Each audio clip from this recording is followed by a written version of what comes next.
E o direito de quem sofre um acidente de trabalho é o tema da redação móvel de hoje. Vanessa Navarro. Despesas médicas, indenização, assistência à família em caso de morte. Quem tem direito a tudo isso? E quem banca tudo isso? Muitos casos acabam indo parar na justiça. Hoje, além de falar dos direitos do trabalhador, a nossa redação móvel também vai falar sobre como prevenir acidentes de trabalho. É assunto útil e a gente quer a sua participação, com as suas dúvidas, com seus relatos. Já pode ligar pra gente, tá? 3377-3453. Fique com a gente, o Paraná TV está no ar.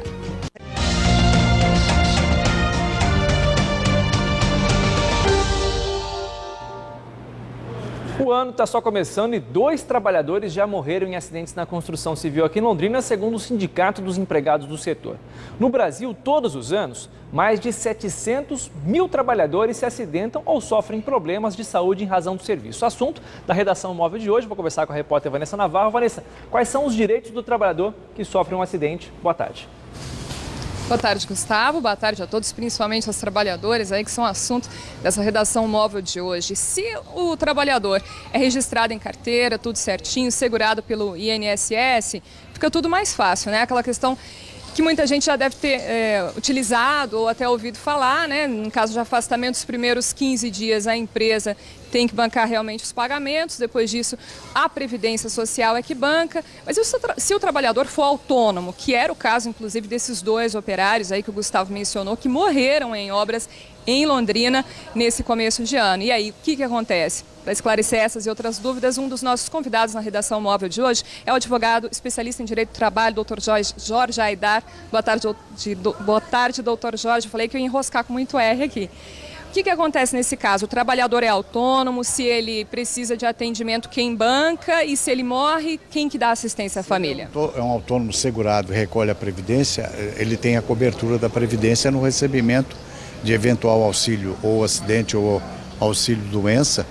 Se não, ele tem que verificar essa condição de autônomo, se realmente ele é autônomo. Se é um autônomo contratado de forma irregular, ele pode pleitear vínculo com a empresa que o contratou e também teria direito a uma ação de indenização por dano moral e dano material. Isso se for comprovado que houve uma responsabilidade de quem contratou, um descuido não só do trabalhador, mas de quem estava responsável. Exatamente, ele tem que provar que a condição de que não era autônomo e sim era empregado, se for o caso. E mesmo em sendo autônomo ou avulso, havendo a ocorrência de acidente por culpa do empregador ou por culpa do contratante, tem ele direito a receber indenização por dano moral e também material. Eu conheço um caso, por exemplo, de uma pessoa que trabalhava numa fazenda, na zona rural, que era boia fria, que descarregava um caminhão de madeira, sofreu um acidente e pleiteou o vínculo. Não conseguiu, mas pleiteou a indenização por dano moral e obteve o pagamento de uma indenização em razão do evento danoso. No caso, por exemplo, de um pedreiro que você contrata para fazer uma obra na tua casa, ou mesmo uma diarista, você pode ser responsável? Pode, se houver o aspecto ou motivo culpa, se o empregador agiu com culpa, não ofereceu equipamento ou o evento danoso ocorreu por culpa dele, pode sim ser acionado em ação por dano moral ou dano material. Agora, doutor Jorge, vamos ver aí o caso de uma pessoa que mesmo tendo registro em carteira, segurado pelo INSS, está tendo dificuldades. É o caso do encanador Roberto de Moura. Vamos ouvir o depoimento dele. O que está acontecendo? Eu estava numa altura de aproximadamente de 2 metros, numa escada, fazendo um trabalho de hidráulica e esbarrei alguma coisa lá com uma energia de 380 volts, sofri uma descarga, né? Então, além de eu cair da escada, eu sofri essa descarga e fiquei inconsciente, né? Por algumas horas. A princípio, no primeiro dia, o primeiro mês, eles me compraram medicamento, me deram atenção, tal, etc. Quando venceu o primeiro período meu de afastamento, que foi de 2 meses, eu não estava em condições alguma, né? Nem de andar de carro eu estava conseguindo, né? O tempo foi passando. Com isso aí eu fiquei afastado por um período de 8 meses, né? Aí eu ligava para a empresa, a início, dizendo que ele estava afastado, tal, não, tudo bem, tal, fica aí. Aí o que aconteceu? Quando eu fui liberado do INSS, eu procurei a empresa, primeiro por telefone, que eu tinha os telefones daqui. Aí nenhum telefone funcionou mais, né? Aí o que eu fiz? Eu fui até o local, né? Onde eles prestavam serviço, que era no shopping, inclusive tem um restaurante do lado do pessoal, nós almoçava ali, etc. E fui informado que assim de embora. Então, a partir daí, eu não tinha contato nenhum deles, né? E eu tinha que comunicar à empresa que eu tinha sido dispensado do INSS, né? Várias ligações, entendeu? E sempre que ligava, eles falavam, não, estamos vendo, fazendo levantamento, não sei do que, etc. Pá, vamos mudar a posição, o tempo foi passando. Aí eu resolvi, então, entrar na justiça, porque vi que eles não iam me dar atenção nenhuma, até o meu recurso começaram a acabar. Até ficar telefonando para eles, né? Até que o sindicato passou a falar, Roberto, você tem que entrar na justiça, porque estamos vendo que eles estão te enrolando, né? E o que acontece? Estou liberado pelo INSS, guardando a solução da empresa, né? Manifestação dele. Sem fonte de renda, né? Estou esperando, aguardando, desde o dia 5 de novembro, desde que eu fui dispensado pelo INSS. O doutor Jorge comentava que esse jogo de empurra aí entre empresa e INSS é comum. Como é que faz nesses casos, doutor? É necessário, ele teria dois caminhos aí. Se ele continua com o problema em razão do acidente, ele vai ter que acionar a Previdência para restabelecimento do benefício previdenciário. No caso de uma demanda trabalhista, ele tem que verificar a empresa, parece-me que tem sede em São Paulo, pode ser uma empresa que já fechou as portas. Nesse caso, se essa empresa receber o serviço por terceirização, ele pode entrar com ação contra a empresa que o contratou e contra a empresa que seria a tomadora de serviços, no caso a beneficiária final da obra. Ele pode acionar os dois com responsabilidade subsidiária da tomadora de serviços.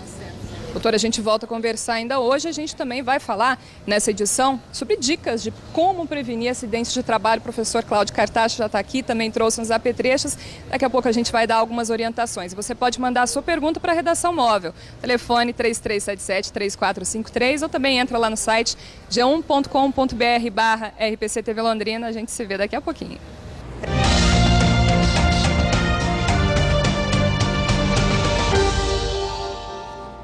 A redação móvel está de volta, falando hoje de acidentes de trabalho. Vamos conversar com a Vanessa Navarro de novo. Vanessa, aqui na nossa região, quais são os acidentes de trabalho mais comuns? Gustavo, além da construção civil que a gente mencionou aí no primeiro bloco, a gente tem visto vários acidentes graves em empresas de transporte e armazenamento de grãos aqui na região. Foram 4 mortes recentes em Londrina e em cidades próximas. Vamos relembrar esses casos. Foi neste silo de soja que o trabalhador Alexandre dos Santos, de 34 anos, perdeu a vida. Ele fazia um trabalho de rotina quando se desequilibrou. Um colega disse que ainda tentou segurar o operário, mas Alexandre afundou em meio aos grãos. Em novembro do ano passado, outro acidente num silo terminou em tragédia. 4 operários limpavam uma espécie de elevador na empresa ATT Transbordo a cerca de 15 metros de profundidade quando houve uma explosão. Os funcionários sofreram queimaduras graves. 3 deles morreram dias depois no hospital. Peritos do Instituto de Criminalística concluíram que o acúmulo de poeira, sobras de grãos e gases existentes neste tipo de silo provocaram a explosão. A perícia apontou ainda que um sistema de exaustão mais moderno poderia ter evitado o acidente. Vamos falar então sobre prevenção de acidentes de trabalho. O professor Cláudio Cartacho, que dá a disciplina de segurança do trabalho, né, professor na Unopar? O senhor trouxe alguns apetrechos aí. O que são esses apetrechos? E boa tarde, né? Não te apresentasse. Boa tarde, Vanessa, tudo bem? Vanessa, olha, tem aqui a bota de borracha, certo? Esse equipamento ele deve ser utilizado por empresas que trabalham em lugares úmidos. Isso evita realmente algumas doenças no pé, tá certo? E protege também contra produtos químicos. Inclusive, empregada doméstica é importante que também se utilize, tá certo? O protetor auricular, né, que é o formato concha, para realmente proteger aí do ruído. Há vários problemas no Brasil de surdez, é irreversível e precisa realmente estar utilizando isso daqui, diminui bastante. Temos também para as domésticas ou profissionais que trabalham com limpeza também, a luva de borracha Sanro, que deve ser utilizada. Aqueles produtos são comprados em mercados, né? Mesmo comprado como álcool, quiboa e outro tipo de produto, para evitar algum tipo de alergia na pele ou queimadura, certo? Óculos de segurança também para quem trabalha com produtos químicos, pequenos manuseamentos de produtos químicos, porque existem outros tipos de óculos que se utilizam, tá certo? A máscara para quem trabalha com lugares de poeiras, arquivos inativos ou passar venenos, os trabalhadores rurais que passam veneno, é importante que se utilize essa máscara para evitar aí complicações ao organismo, tá certo? Doutor, a gente tem aqui até as botas que acho que são até um apetrecho aí da construção civil e eu queria aproveitar também, a gente tem algumas imagens feitas em obras aqui em Londrina essa semana que eu queria até que o senhor comentasse. Perfeito. Vamos ver se a gente consegue aí as imagens. Vamos mostrando os apetrechos enquanto isso. Esse daqui serve para quê, professor? Essa bota de borracha realmente deve ser utilizada na construção Agora sim, desculpa, civil. a imagem dali. Vamos dar uma olhadinha só primeiro. A gente está vendo o rapaz ali. Certo. Esse seria certo ou errado? Esse seria errado, ele está sem o cinto de segurança, que deve ser utilizado. Ele está numa altura, ele pode cair, tá, e ter problemas. Nesse caso aí a gente vê até que ele está de Também sem boné luva, só, né? Só de boné, sem a luva, totalmente inadequado. Isso daí ele pode ter um acidente que pode até levar à morte, né, professor? Pode, depois isso pode trazer consequências muito graves para a organização, porque ele pode até requerer uma pensão vitalícia em questão de morte. A família pode receber essa pensão, tá certo? Veja que a altura é bastante considerável, tá certo? Ali deveria ter tido toda a orientação, acompanhamento de um técnico de segurança para orientar. Inclusive esses equipamentos, o senhor estava comentando que não basta entregar na mão do trabalhador, você tem que orientar e ter alguém que fiscalize isso, né? Exatamente, pela NR5 tem que entregar, a obrigatoriedade da empresa entregar, mas deve fiscalizar o uso disso daí, orientar as lideranças a fiscalizarem o uso. Quando não utilizar esses equipamentos, devem dar penalização mesmo, seja advertência, suspensão para isso, e realmente criar a cultura dentro da organização de utilizar a CPI, que é bom para a saúde do colaborador, não só para fins de indenização, mas para a própria saúde dele. Conversar um pouquinho de novo com o doutor Jorge Aidar. A gente tem a pergunta da Dinorada Santa Rita, doutor.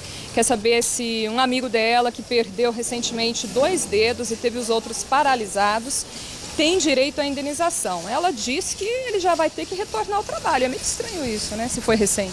Aí tem que ver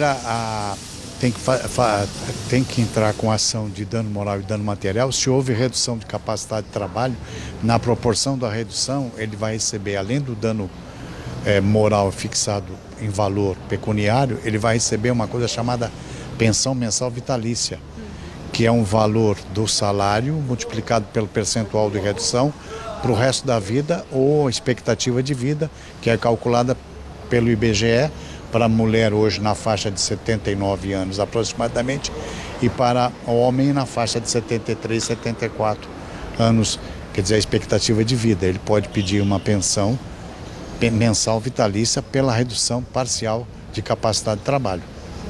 A gente tem mais uma pergunta, mas vou deixar para o próximo bloco. Gustavo.